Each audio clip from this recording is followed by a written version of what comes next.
Assalamualaikum warahmatullahi wabarakatuh. Pengumuman diumumkan kepada seluruh warga desa Matang Masjid, khususnya warga desa Matang Masjid yang umurnya 18 tahun ke atas, baik laki-laki maupun perempuan,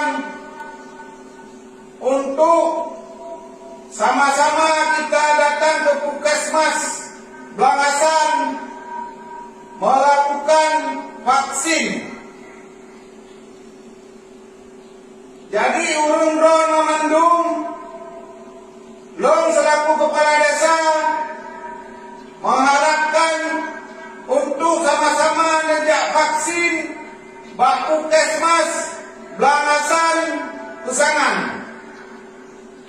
Mulai Singoh Poh 8 sampai Poh 12 siang.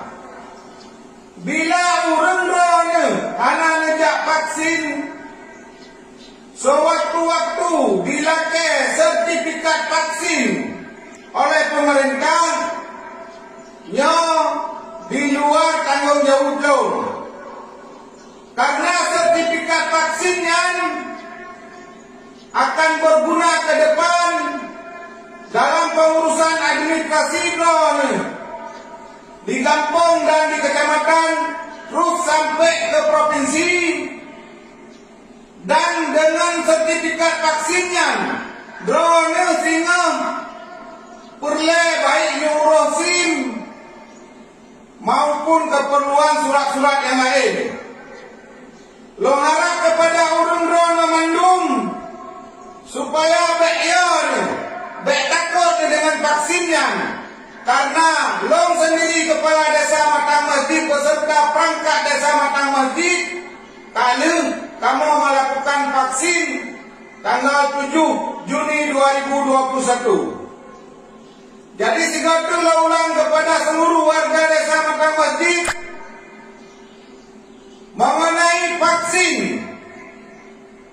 Jadi singa Poh 8 sampai Poh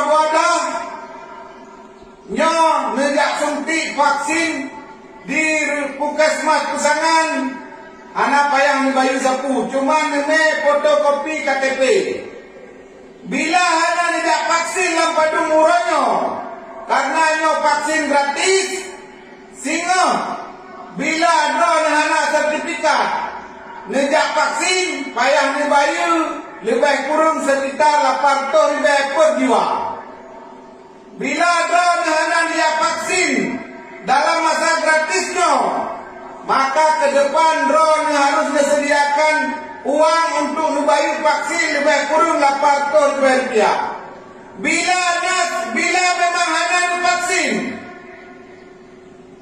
sertifikat vaksin anak sehingga sewaktu-waktu orang dibutuhkan, nyo di luar tanggung jawab lo, rek singa mengadu bak lo. Lo harap kepada seluruh warga desa Matang Masjid berindahkan pengumumannya, dan bila ada kurung-kurung hubungi lo atau perangkat desa terutama kadus. Lo rasa inok mantang, semoga orang-orang menepahami dan menindahkan. Terima kasih atas segala kekurangan lo.